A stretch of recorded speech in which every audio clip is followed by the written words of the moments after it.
People love to imagine Lennon and McCartney as flawless brothers in arms or enemies breathing fire across recording booths. But the truth sits somewhere more complicated, somewhere raw. Years after the Beatles exploded into legend, John Lennon would look back and admit something most icons never say out loud. The rivalry wasn't heroic, it wasn't poetic, and it definitely wasn't a clean break. It was messy, emotional.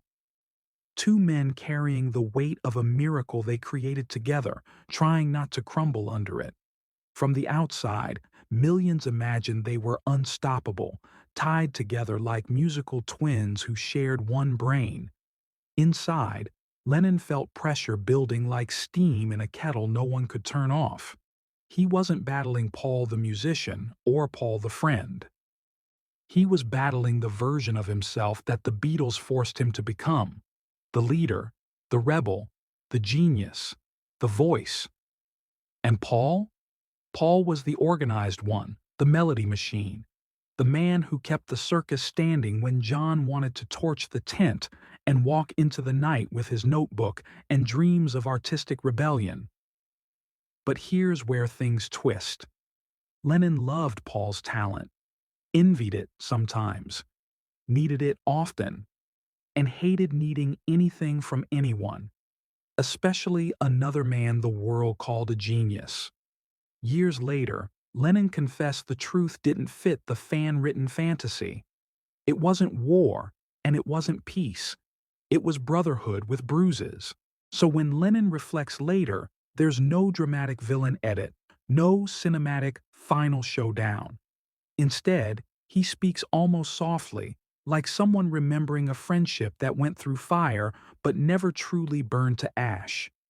You can hear it in late interviews, regret swirling around honesty, pride wrestling with vulnerability. He never pretended it was simple, because it wasn't. But if the ending was nuanced, the journey there, that was a roller coaster built on ego, brilliance, fear, and two artists terrified of losing themselves. The story starts with laughter and shared notebooks, and it slides, slowly, into silence, bitterness, and pointed lyrics broadcast to the world. And what triggered that shift wasn't one moment. It crept in like a shadow growing unnoticed until suddenly it was all they could see. And once that shadow stretched across Abbey Road, there was no going back. Yet the truth behind that shift is far stranger and more human than most fans ever heard. Before the rivalry grew teeth, it wore a smile. Lennon and McCartney built melodies as if they were trading magic tricks in a secret club. Early on, they were two kids in Liverpool convinced they could bend sound to their will, and, shockingly, they were right. Their writing sessions were caffeine, cigarettes, laughter, and the thrill of topping the last line, the last hook, the last yeah, yeah, yeah. But somewhere in the glittering avalanche of success, the dynamic shifted. Lennon, once the fearless engine at the front of the band, began to feel Paul's creative energy surging like a wave behind him. Paul wasn't just good, he was relentless.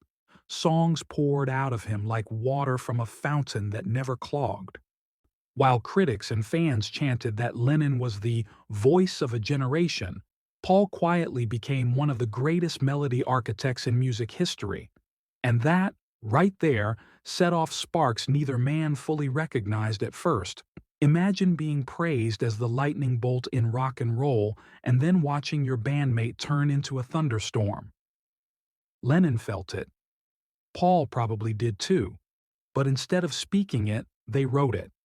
They competed in melodies and metaphors, each trying to outrun the shadow of the other without admitting that shadow existed. As the Beatles evolved, the music got bolder, stranger, deeper. And with each evolution, so did the internal scoreboard no one acknowledged out loud. Paul would bring in a polished idea. Lennon might counter with a wild avant-garde explosion. Paul wanted precision. Lennon wanted revolution. Both wanted to be right, and maybe, just maybe, wanted the world to know who really drove the band. There was no punch thrown, No screaming match to mark the shift, just two men quietly tightening their grip on their vision. The song still soared, the world still bowed. But in the quiet spaces between takes, something subtle and sharp began to build. And soon, those quiet spaces wouldn't stay quiet. Because the real pressure wasn't fame. It was the fear of losing musical immortality to the very partner who helped you build it. By the late 1960s, the Beatles' studio sessions felt less like joyful experimentation and more like four kings in one kingdom trying to choose a single throne. Tension buzzed in the air at Abbey Road like electricity during a storm. Fans saw long hair and round glasses, sunny harmonies and psychedelic colors. Inside, friction grew grainy and gritty, like sandpaper rubbing talent until sparks flew. Paul, the perfectionist, began steering the ship with increasingly firm hands. Lennon, who once commanded direction with instinctual swagger, felt the weight of someone else's compass pressed into his chest. Like a painter watching another artist pick their palette without asking, resentment festered. Lennon didn't want control of everything, but he didn't want to feel like a guest in his own band either. There were whispered frustrations, unsaid resentments, Paul urging take after take, Lennon losing patience. The band members looking at each other across mixing boards and wondering when the joy evaporated. Ringo walked out at one point, George battled for space, and Lennon's spirit, restless and rebellious, began to break from the cage of expectation. Enter Yoko Ono, not as a villain but as a catalyst. She wasn't the wedge, she was the mirror. Lennon saw in her permission to reinvent himself, to explode the myth of John the Beatle and become John the artist, John the dreamer, John the man who didn't want to live inside history like a museum artifact. And Paul? Paul saw the band changing shape faster than he could stabilize it. He wanted to save the group. Lennon wanted to save himself. Studio silence became a different kind of loud. Every nod carried meaning. Every suggestion sounded like authority. And Lennon's competitive fire started burning hotter, fueled by fear that the band had outgrown him, or worse, that Paul was becoming the captain of a ship Lennon built from scraps of teenage rebellion. There was no single explosion, just a slow tearing seam by seam. The break wasn't theatrical, it was painful, personal, full of words swallowed instead of spoken. And once the fabric began to rip, business, emotion, and pride would pull the threads apart faster than anyone could stitch them back together. Because next came the outside forces, and nothing magnifies a crack like the world watching. The moment Yoko Ono entered Lennon's world, the press sharpened its pens like wolves baring teeth. Never mind that she was an accomplished avant-garde artist with her own vision. Never mind that couples exist outside the fantasy fans build for their idols. To the press, she was a plot twist they didn't ask for, and they ran with the loudest headline they could find. Yoko broke the Beatles. But inside the band, the truth was older than her arrival. The fractures existed long before she sat cross-legged in a studio corner. Still, her presence brought those fractures into light like sunlight revealing dust in a quiet room. Lennon clung to her not to destroy the Beatles, but because she offered him escape from the persona he felt chained to. He once said he'd found his true artistic partner, and suddenly Paul wasn't the only voice in his creative universe. Fans took sides, the media painted villains. Every glance, every lyric, every interview became evidence in a public trial of loyalty. Paul wasn't heartless. He understood love. He understood Lennon's hunger for something new. But to him, the Beatles were not a burden. They were legacy, loyalty, family. And in Paul's view, Yoko wasn't competition. She was a disruption at a moment when unity already felt fragile.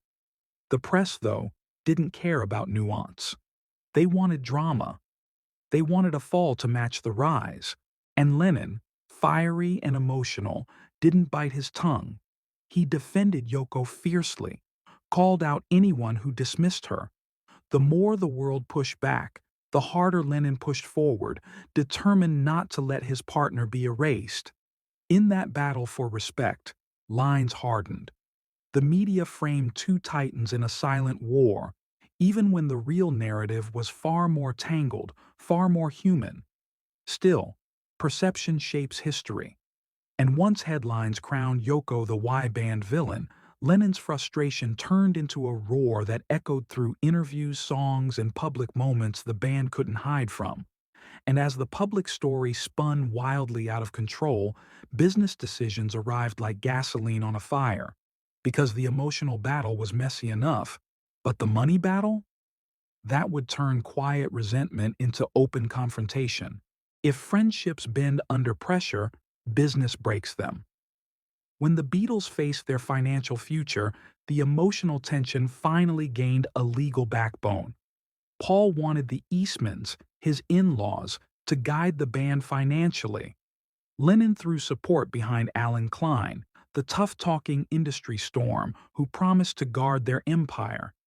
To Lennon, Klein was the anti-establishment bulldog who spoke his language. To Paul, he looked like a trap. It wasn't just contracts on the line, it was trust. Every meeting felt like a duel disguised as negotiation. Papers flew, voices rose, and the unspoken question seeped into every room. Who was leading the band now? The answer was no one, and everyone.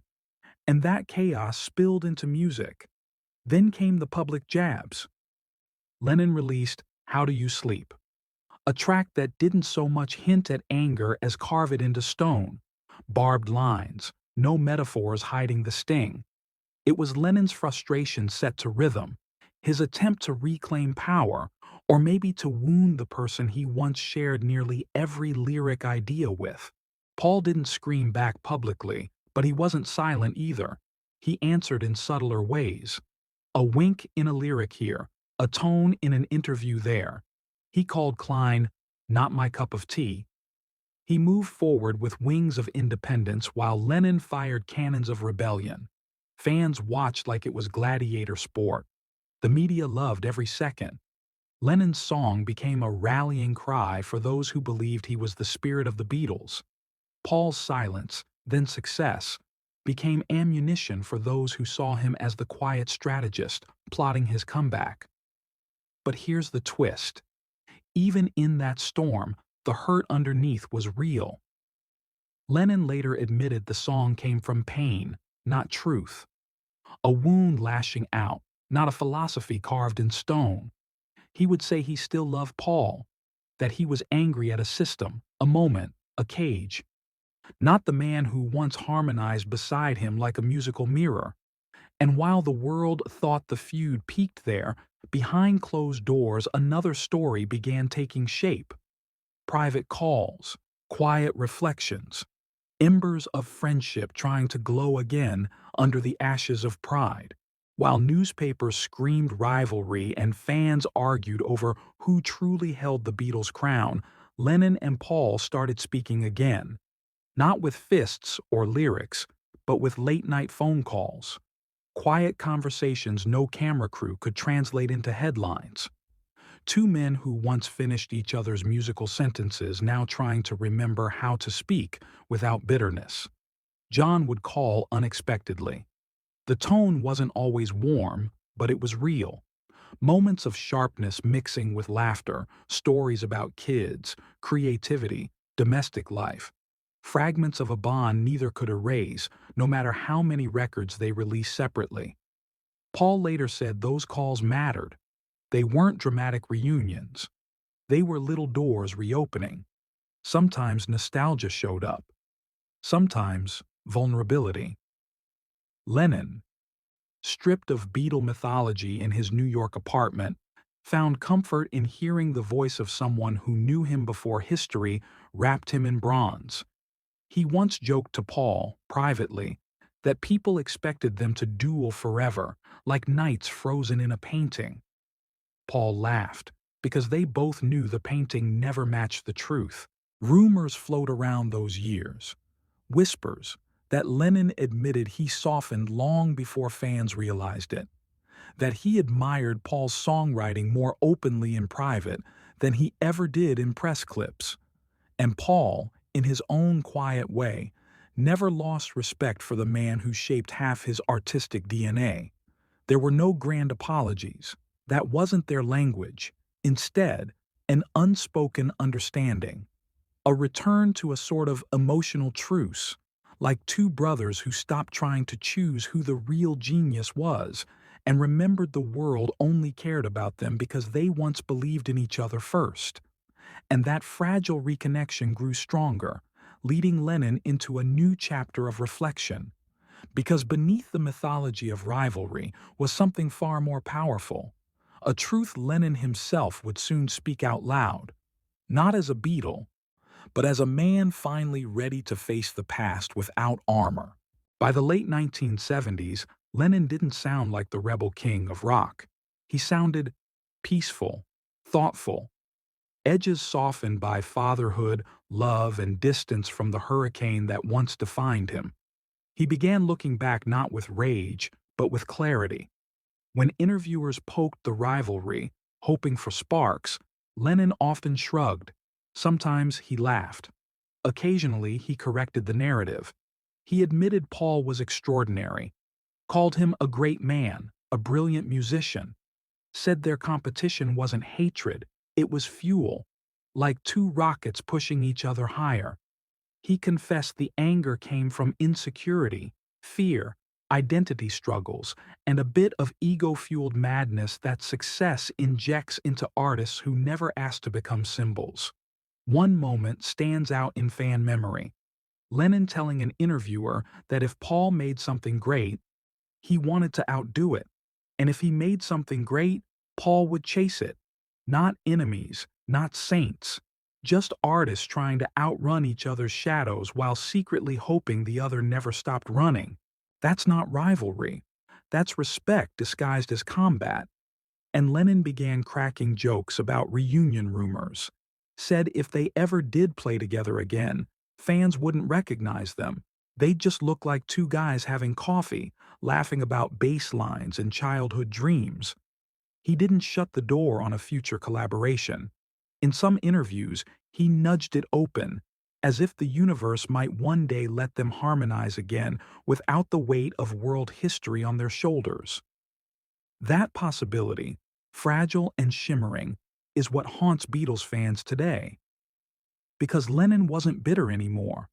He wasn't raging against Paul.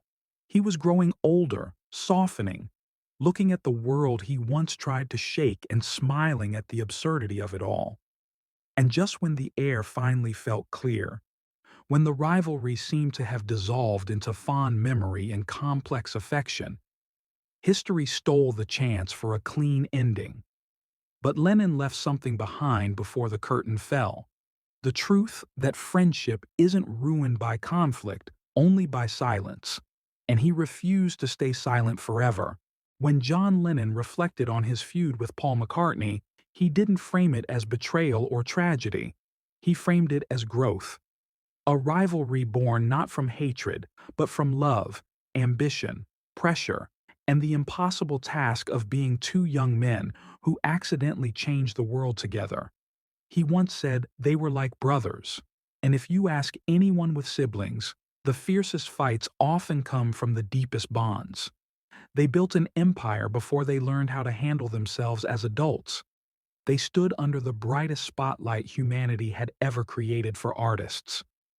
The fact their cracks showed only proves they were human, not marble statues carved into perfection.